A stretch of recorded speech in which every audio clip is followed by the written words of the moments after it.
My last game, I think I said what was 5 days before I went into the hospital to give birth. I was back 3 weeks after a C-section, but it was Sue Bird's last game. I think having the creative outlet actually helped my postpartum a little bit. And I think it's like a reminder to everyone else, like, just ask the mom if they want to do it. Don't just automatically eliminate us. Being able to call my friend and be like, I'm tripping. Can you help me?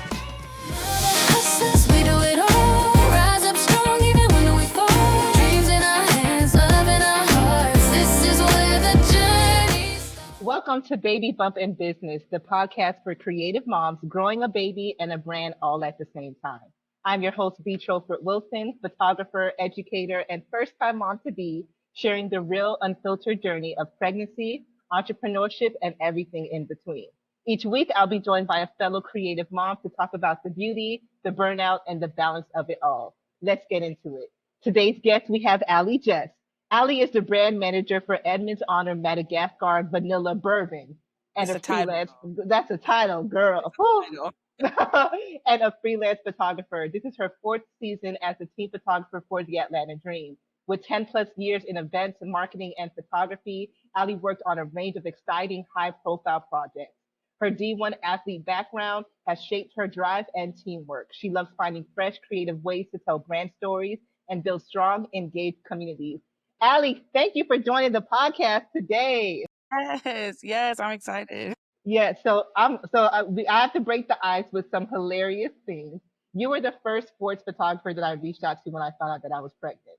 Because I was like, you know what? Really? I need to find some women who do this and I need some advice. And the advice you gave me, my mom did not approve of.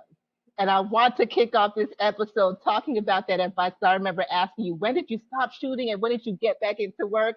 And the answer you gave me, I was like, see, I could do that. You know, and my mom was like, no, we're not doing that. We're not doing that. So can you share that advice that you gave me? So my last game, I think I said what was 5 days before I went into the hospital to give birth. I was very pregnant when I started shooting with the Dream. And I was back 3 weeks after a C-section, but it was Sue Bird's last game. And I had to cover this woman's last game in Atlanta. And I remember I called my mom, like, I think I feel okay. I think I can get up and go. And she was like, absolutely not.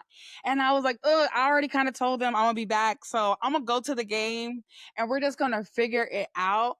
And the combination of like having a C-section, carrying a baby, and then like the baby being here and walking up and down those stairs at Gateway Arena, I finished that game and I was like, probably shouldn't have did that, but it was super. It was worth it. Imagine me not doing it. I wouldn't have any pictures for her. Yeah, that's a historic moment. Like you, that's a part of history now, and you pushed through, honey. You Push pushed through. through. We made You, it. you know, and it's funny because when you told me that, I was like, you know, because at first when I found out, I was afraid to tell the teams that I worked with, right? Because I'm like, okay, if I tell the teams, they're probably going to cut how many games I'm covering, and Mhm, I'm not trying to limit how much work I can do if I'm still physically capable of mhm. doing. And so when you shared that with me, I was like, you know, I think I could push to like, you know, a month before, you know, and everyone's like, no, you need to sit down. And I'm like, well, Allie said that she was able to do. So if she could do it, I mean, why not? You know? I think the But only thing that I missed, I think the MLB like content creator program reached out and I was like, I would love to cover the Braves here in Atlanta. But funny story, I am very pregnant and it's gonna be so hot outside. And they were like, oh yeah, maybe we hold on. Because I can't imagine covering baseball. oh my gosh, no. Like, No. and Mm-mm. I've been telling people, I was like, you know, luckily, like most of the games I covered are indoor, working with, you Indoor. know, Falcons, Dreams United. I'm like, Yeah. it's an indoor arena. And I'm like, the Yeah. outside stuff, that has been taking a toll on me where I'm like, yeah, nah. Who else is available that I can refer? Because I Right, can't do it. I right, and the cannot. heat is different now, and especially at like you're on a turf field, it's like you're And you baking can in see an oven. the heat waves, Yeah. and it's just like, I don't think anyone should be out here No, at all. no. Like, not even the athletes. Like, Yeah. this isn't safe. This isn't safe. So going into your pregnancy and going into that season, I remember you telling me that you didn't tell them that you were pregnant when you got the job. I didn't tell him. I didn't tell him. So I'm a part of Black Women Photographers. I saw Polly post in our Slack channel looking for a sports photographer in Georgia. Submit your portfolio. I was like, I'm not submitting. Like, it doesn't make any sense. There's no way I can do this. And I think Polly don't listen to me. And so I think she still submitted my portfolio. And I think Polly emailed me first. Like, the Atlanta Dream loves your work. Like, please, like, this is so and so. Like, we want to connect everybody, want to have a conversation. And I was like, well, if Polly think I can do it, I can probably do it. We're just gonna figure it out from here. And I mean, it just like all the pieces lined up. Everyone was super friendly. I think they were all shocked that I was like 7 months pregnant walking in there, with like a camera bag on my back. But it just like all the stars aligned, and here we are 4 seasons later. And time goes fast because now I count time. That's how I know how old our friend is down here. Who's how I know, because like I have a picture of me and Polly, like I'm pregnant. Polly's like, elbow on my shoulder. And then I have a picture of him. So yeah, just all the stars aligned. And it's just been a crazy experience. I think, especially to see the growth of the league from just 4 years ago. Right, It has definitely. been a dramatic increase, and it's here we are. Definitely. So how was it covering the game at 7 months pregnant? Physically, how was it? Mentally, how was it? And how were you able to push through it? How did I feel? It was hard. I feel like I didn't have a lot of the normal pregnancy symptoms. Like, I was never sick. I was sleeping up until about 6 months. So I just, it's like my brain shifted into another gear. So I was still working my other job. I have a full-time job outside of sports. So I was working my regular job and like going over to Gateway after my last meeting. The worst part was probably all the walking and getting up and down. Because we're sitting on the floor, we're sitting under the basket, and I'm having to like get up during timeouts to capture celebrity row, and I'm like rolling myself. It's And not a quit, just pop up no more. right. And like I think as a former athlete, trying to like, girl, look like you've been here before. So like how quickly can I do it too? And I feel like I was looking like a big roly poly, like trying to get up and then like sitting back down. That was crazy. I remember my last game, the security officer was like, you cannot have this baby here. And I said, ma'am, I promise you I'm not having a baby here. My house is right down the street. She goes, you cannot have this baby at Gateway Arena. I said, ma'am, I will not do that to nobody here. And she was like, how are you going to do it? And I just remember being like, oh, I got time. I got to the end of the month. I'm not due to the end of June. And that was not true. But yeah, getting up and trying to be athletic still was So again, you went back after Sue Bird's game. Did you take a break after that? no, no, no. We finished the season. We finished the season. We was rocking and rolling. I don't think I missed, unless I had to work like my full-time job. I didn't miss a game after that. Wow. So how was that? Because I know, especially everyone's post or what they say their fourth trimester is different, whether you go natural or have a C-section. How was that transition for you? I think having the creative outlet actually helped my postpartum a little bit. I think the creative part of our job helped me. It gave me something to do. It gave me something to look forward to because I was nursing. I was like pretty much going through a breakup at the same time. So there was just so much happening. Being able to hide behind my camera for a couple hours once or twice a week, I think saved my mental health a little bit more than I realized at the time. That's good. And I think that's something a lot of people don't talk about is that mental transition. Like physically, you may start to feel fine, but Mhm. mentally, that's the part that's so hard. And that's the part a lot of people struggle with, especially when they're not sure if it's normal. They're not sure if they're Mhm. feeling right. There's not that much resources because we don't know about these different things as well. So it's good to hear how you said, like, it was your creative outlet that ended up being the thing that helped you in that postpartum. Yeah. That's And beautiful.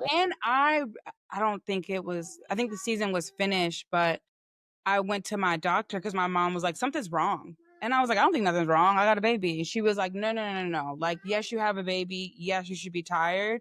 But I think something else is wrong. And I end up going to my primary doctor and was just talking to her. And she was asking how the baby was. And she was like, that's not normal. Hmm. And my mom being like, something's off. My best friend said it.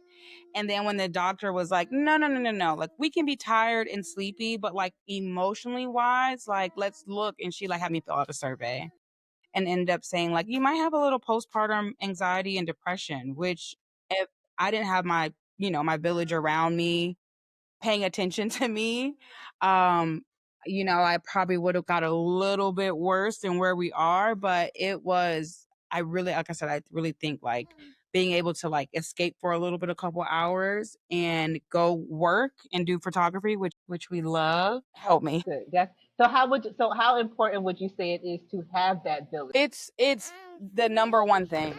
Being able to call someone, a mom friend. I've several of my friends were moms. They have little ones that are a little bit older than mine. Being able to call them and be like, did you do this? Do you think somebody's about to kidnap your baby? Like, did you have this crazy thought? And like, we're all going through the same thing, but no one shares it because it's like a little like odd, especially if it's not your normal. Being able to call my friend and be like, I'm tripping. Can you help me? It is so important. And then like if you do have that relationship with your mom, calling her, you just be an open book. I think the more honest I became with myself and everybody around me, like they could see what was going on and I could be like, okay, I'm not by myself. Right. Or like we're going to someone's house that has a baby and sitting on the couch and just looking at each other. Like just to be in a room with another mom and like the baby's safe, I'm safe, we're gonna eat a pizza. Like, just to have that adult interaction. Cause when you are in that bubble when they're little, because you don't want them to be exposed to germs and all the outside places, or it's super hot. He was born in the middle of summer. Um, just to have that. My friend Hannah, who works for GPB at the time, had twins. So I would Mm. take him over there with her. We would just figure out three babies together. And that's important. So, what did your maternity leave look like? Um, it looked like I was out from June 9th until I think right after the last week of August for my full-time job. Um, I was just out for 3 weeks for photography stuff because, a little hard-headed. And I came up from maternity leave, worked a month, and then I was let go for my full-time job. So that was that was rough. I mean, I loved my job. I think I was really good at it, and it was just kind of taken away abruptly. And I was like, man, okay, I need benefits. The baby need benefits. I got a mortgage. What's about to happen? And I really shifted into this. I remember going out of town for my friend's birthday. Her mom came with us. So Miss Heidi asked me, well, why don't you have a LLC? And I was like, Miss Heidi, I can be a photographer. I don't know, and all these excuses. And she was like, you're telling me you've been doing this for how many years and you've never set up yourself? You don't have a LLC set up? And I was like, oh, but it's hard and I don't know how to do it and don't I need an attorney? And she like really not I don't want to say she bullied me, but she bullied me into like setting up an LLC for myself. And I just felt like that just gave me that last boost of confidence I needed. And for 2 years, I was like a photographer. That was it. Right. Because I was like, I can't get back into the industry that I'm in. I need to make money and we need to figure out how we're going to take care of all this stuff. And Miss Heidi bullied me into actually taking that leap. And I feel like it changed how I looked at the industry and it changed how I was like, okay, if something ever happens again, I know I can do this and it's going to be okay. Because every time I thought I wasn't going to be able to pay something, someone was like, hey, do you want to come shoot this? Hey, do you want to come to Vegas and cover NFL flag? Hey, are you able to fly down to Florida for this? And I was like, he was coming with me. Starry was with me. My mom was coming with me because I was nursing full time. And so she would fly with me out there. I would work a couple hours. She would bring him to the field, park, wherever we were shooting. I would nurse him. She'd take him back. So it was like every 2 hours I was running to take a break. It was crazy, but like we figured it out. Between my mom and my dad, they were like, "Well, are you free? He's hungry. We're coming down the street." And I'm like, "I'm coming out to the parking lot."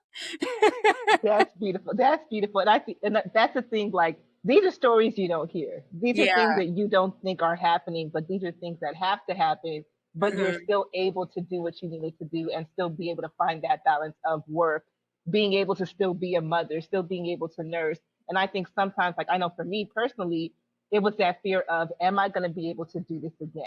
Yeah. Am I going to have to say no to all these travel jobs that I'm used to taking? Am I Yeah. not going to be able to pick up and go anymore? And hearing stories like this is refreshing to know that you can still do those You things. can Like, still do you it. built this, you Even know? the 10-hour days, like how I cover NFL flag Pro Bowl in Vegas with a little bitty tiny person, I could not, but we did it.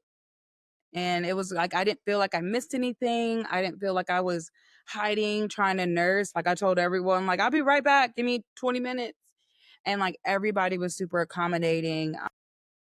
He was like a little mascot. He would just appear, this little chubby baby, like, oh, he's back again. That's beautiful. That's beautiful. So, even just hearing that, one, thank you for being so honest and vulnerable and sharing things like that. Because I know, like, this is helping me as I prepare for this next chapter. Because I'm over here, like, okay, the nerves are going down. Like, girl, you can Yeah. do it. It's okay. There's still, like, even, like, I've been already contacted for some things next year. And Mhm. everyone's like, well, I know you're going to have a newborn. So, can you do this? And can you do that? And it's like, we gonna figure it out. You know, Fair like enough. you said, at the end of the day, it's just about figuring it out and knowing that you can still work, you can still do Mhm. the things that you love. You've built this business, you've built this brand, so don't think that it has to stop now that you're a mother, and Right. not allowing that label to stop you or make that label, or not allowing that label to make you feel as if you're no longer worthy of pursuing those dreams and Yeah. pursuing those goals and still continuing on that journey of your career and your business. Right. And I think it's like a reminder to everyone else, like, just ask the mom if they want to do it. Don't just automatically eliminate us because, oh, I know she has a little one. Maybe I can figure it out. I can figure anything out. If it's something I'm trying to go do, okay. If my mom can come these days, can I call a friend? Can they come with me? Are they working remote and are they good with kids? Like, give us the option to say no. Don't say no for us. Right. And Yeah. especially, we still need the money. Like, now that we need it more than ever, now that The we have bills a aren't child. stopping. Like, Diapers it's are double. expensive. For the price of formula, I was like, Formula's crazy. And I had him during the formula shortage. So my other like irrational fear was like, okay, what if nursing doesn't work for me? What am I going to do? And my OBGYN was like, do you plan on nursing? I said, yes. We will cross that bridge if we get there. And I was like, Dr. Tate, are you sure? I'm reading the news. I'm up every night looking at the news like they still don't have formula. Okay. Can we what do we need to back up? I need to go buy formula now. And he was like, the baby's not even here. And I was like, I'm scared. trying to plan ahead, Trying to just, plan ahead just in case. you know. Oh, man, that's beautiful. So, what was something that you've learned in this process about yourself from not just the pregnancy, but even having stories? I have a lot of patience most of the time. Most of the time. I feel like with most things, like I can tolerate it. Being able to do it with no sleep because I just felt like I wear glasses and contacts. I can't see. So like I feel like those first several weeks, I was sleeping with my glasses on like a mummy. And it wasn't sleep because little newborns make a lot of noises when they sleep. And everything it was like, is he alive? Is he? And so it's I just feel like learning that I have patience and I have no sleep on the back end. I'm like, oh, okay, I can really handle anything. Right. That is as much as I've always wanted to be a mom and I've always loved babies and I've always watched babies. Having my baby, like my everything is like, what experience can I give him? How do I make him feel like he's had the best life ever? So I just feel like my I feel like I always had empathy for people and I was always compassionate, but like I just feel like that part of myself has just exploded. I'll cry at anything now. Like to see a mom and their child and like watching Beyonce, watch Blue perform on stage, tears. Yeah. Tears. I don't know that little girl to watch Beyonce be proud as a mom, like, seeing I feel like I'm a lot more emotional for things. Um, like, I didn't cry at movies, Imma cry on a movie now.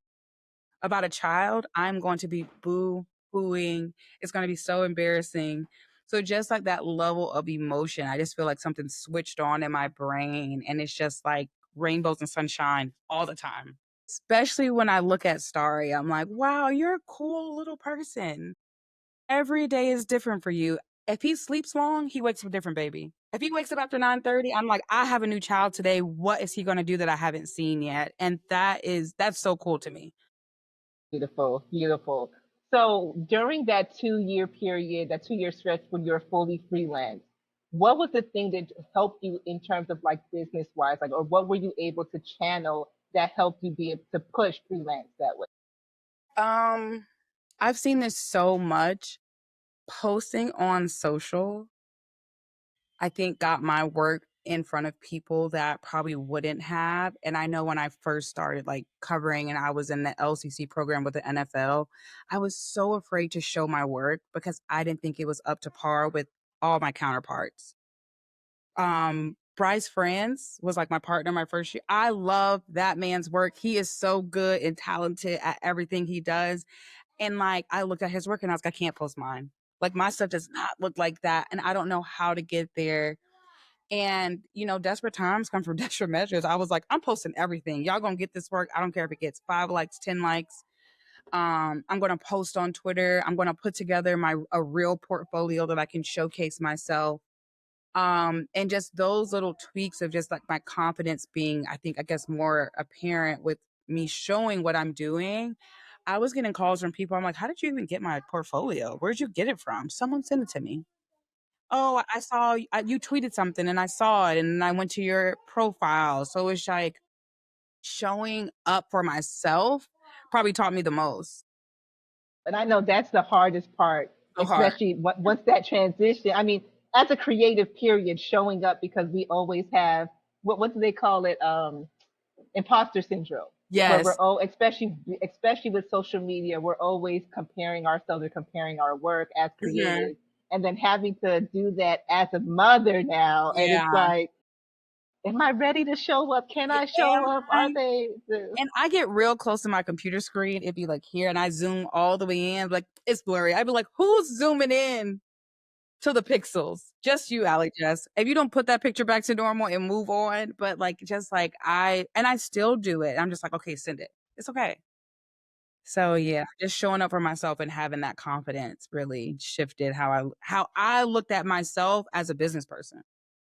Perfect. And so, if there's any advice that you could give to another creative who's about to experience this or going through this chapter, what advice would you give them in terms of navigating photography or navigating this freelance world post having a child?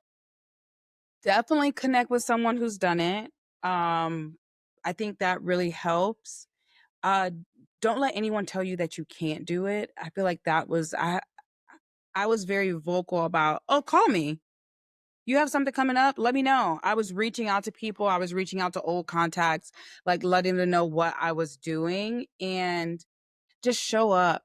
The amount of people who have reached out to me because, I post on Instagram and I post this little funny videos and he's everywhere with me. And I'm blessed that most of my jobs have allowed me to for him to be my tag along.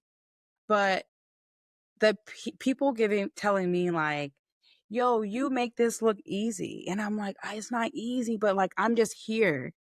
Every day I wake up, okay, what can we do? How can I make sure his life looks how I would like it to look for the time being as I'm helping him grow it into a person, but like making sure I show up for myself. So like my one thing is like I'm getting my nails and my hair done. If you look good, you feel good. And like I take that and it was just like that little bit of time away to like, okay, I'm taking care of myself. And that was what now if I can add the gym in there, that would be phenomenal. We can add a little Orange Theory, that would be great. But like those are my two things. How can I make sure I'm taking care of myself and taking care of him? Because so much of their well being is linked to ours. So if something is going on and we're struggling, like we can't help them. So just like telling my mom, I need help. I don't know what's going on. What am I, again, an irrational thought as a postpartum mom? What if we drive off a cliff? It's no cliffs where I live. Are there any in Atlanta? Just There's no cliffs. I mean, like, I've been on a cliff in Denver, Colorado, but like, there's no cliffs. And like saying it out loud, I can laugh. But before I like, I'll say, I gotta tell somebody because it would not stop. I'd be like, yo, you're driving on 285. There's no cliffs out here, girl. Like, and I'd be like, but if it's a cliff, what's my plan? How I'm gonna save him in the back seat? How do I get back there? And it was just like, you've got to relax. oh my god. He said a cliff. I'm like, is there cliffs in There's Atlanta? no cliff. There's not one cliff. Like, why my brain decided to come up with that, I have no clue. But when you're, I mean, I think just our postpartum brain as it's changing, I probably watched a movie and saw a cliff and it was like, worry about that. Right. That's why I'm just staying away from even like the new Final Destination. I was like, yeah, I'm good. I'm Don't. like, they traumatized me enough. Just, I'm like, I don't drive by a trailer for a reason. Like, y'all have not seen the movies? Just, Don't watch it. And I remember, TikTok is educational tool. And there are so many videos of like moms saying tricks and tips, and it can be like reality TV and chaos. But when I started looking up like car seat reviews and stroller reviews, and I got on the side of TikTok that I had never seen, and it was like just moms with tips. I watched every single one. I would scroll forever, like how much, and I just felt like that caused an anxiety that I didn't need. And I mean, you figure it out. Our brain shift, science says, our brain shift when we have babies. So like even if you don't feel like I have no clue what I'm gonna do, I think it just instinctually just kind of takes over once they get here. right, right. Now, what are tips you have in terms of like navigating burnout or navigating guilt for work? Okay. I just kind of had this happen. Um, I have tried to I don't I'm not saying shoot for free. I'm not saying that. But there are some things that I don't mind covering if it's not paid. If it's some, high school football players out with a trainer and the trainer wants some content, like I don't mind going out there.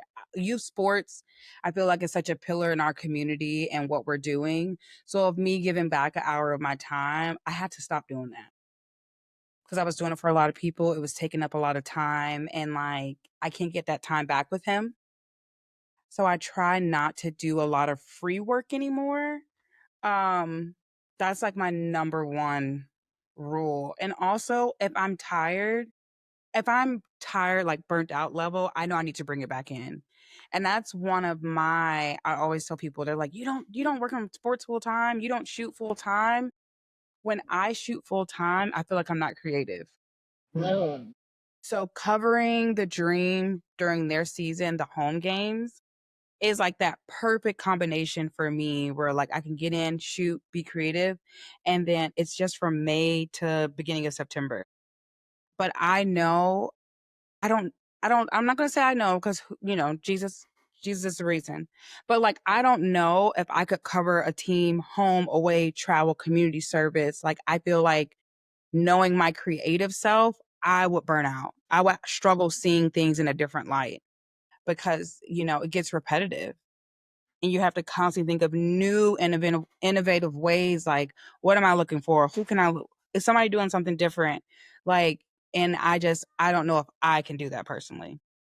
That's a really good point because oftentimes like we don't think about like the creative side and how Yeah. hard it is to be creative or when you lose that and it's like Hmm. how do I pull that back, how do I do it for the love again versus I'm just Hmm. doing it because I need to make the money and X Right. Y and Z, and it's like getting back to doing it because you love it, creating because you Hmm. enjoy it, creating because you're trying to fill that gap that you Hmm. need, that we all need, especially as creators trying to fill that Yeah. gap. Beautiful, beautiful. So managing your schedules with your clients. So now that you have a child, I know you said luckily you've been able to balance in terms of like traveling and bringing family along to help or friends. What are other things, or what are other tools that you've used to help manage your schedule? So my Google Calendar goes off on everything. My watch, my iPad, my laptop. I have a real agenda calendar that I write things in. I share dates that I'm working with my mom, like when we were going back and forth with the dream, because I was trying to decide, like, am I covering every home game this year, or do I need to pull it back? Because he's super active, and because I work so far away from my house, a combination of that and working all these extra games, he gets less time with me, and I just don't think that's fair right now. So I was just like, okay, we're gonna shoot half the games. And I was trying to, like, it was me and my mom at the dining room table saying, okay, this date works, this date doesn't work. You can do this one, this one, this one, this month. I don't know if you can do these two. And it was just like a science experiment of us looking at dates and calendars and me trying to look at my full-time job. But writing stuff down helps me remember better because I do feel like since I had him, I'm like Dory. Like I'm like, did we do that? I have no clue anymore. When did that happen? He did what now? Um, so writing things down and then making sure I get a notification a day before, 3 hours before, 30 minutes before I need to leave. So the lots of reminders. My stuff is always going off. Listen, I live and die by the Google Calendar. If it's not on my calendar, I'm not showing up. I'm I'm not not showing up. participating. If I got to pick up my nephew, if it's not on the, you just send a calendar invite, boo. I send it. That's how me and my friends hang out. She was like, okay, my friend would be like, okay, the twins, they have this on this day, this day. Okay, are you free this day? I saw there's a dream game. I'm sending a calendar invite. As soon as we lock in a date. Listen, listen. So yeah. I'm like, I didn't realize how much of an adult I became until I was hooked on my calendar. Like, I send everybody invites, like, okay, my flight information, you got invited so you know what time I'm landing. So, with this journey of having a newborn, how did you use photography to cherish those moments? I just went and grabbed these before we got on. I made chapbooks. They are Oh, monthly books and you can use them to like keep track of your little ones. I can't remember how I think you get 30 pages a month. And it has been like our little friends. But I love these. I did them every single month to keep track of what was going on because I don't like to write. So I was able to keep track of holidays and people that visit us, friends that were with us, and just his little cute face. oh, But that's they're called beautiful. chat books. It's an app, and you upload straight from the app. Once you submit and finalize your book, they ship them to you. It's so Wow. fast and easy.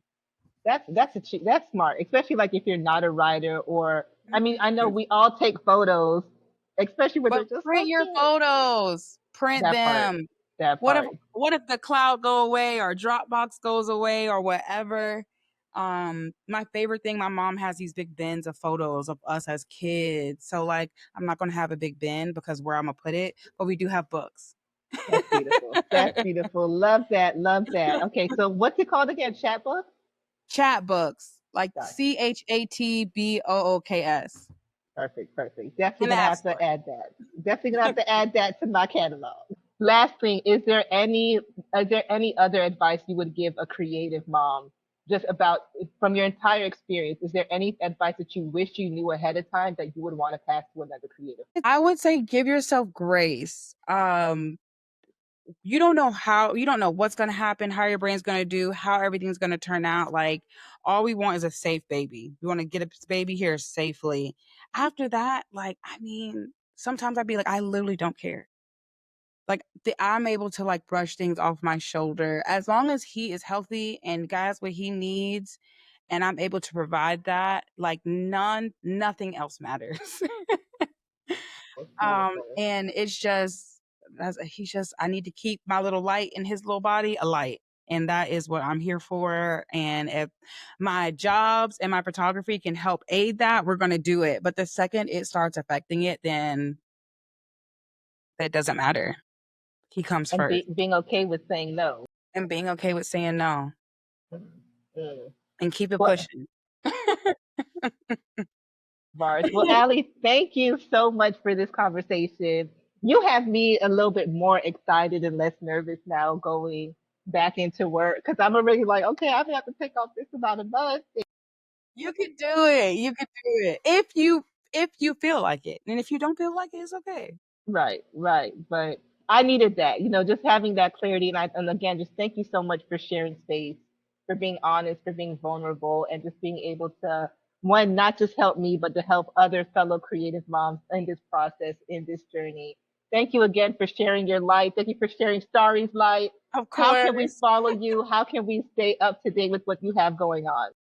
I post on Instagram. Instagram is not real for me. I post whatever I want. So sometimes you get some photography work. Sometimes you get him being funny. Sometimes you get Beyonce. You never know. Also on Instagram, it's Allie You Down. On X, it's Allie You Shoot. I share more of my work on X. Ironically, I post almost after every game. But yeah, that's where I am. Come have fun. Social media So isn't serious. awesome, awesome. Well, thank you again so much for this. Thanks for having me. So excited for you. Thank you so much for tuning into this episode of Baby Bump and Business. I hope today's conversation reminded you that you're not alone in this journey and that there's so much power in building something beautiful while becoming someone new. If you enjoyed this episode, please take a moment to rate, review, or share it with another mama or creative who needs this encouragement. Your support helps this community grow and lets more stories like ours be heard. To stay connected and get updates on new episodes and real talk from creative moms like you, be sure to follow us on Instagram at Baby Bump and Business. Until next time, keep creating, keep growing, and give yourself all the grace that you deserve.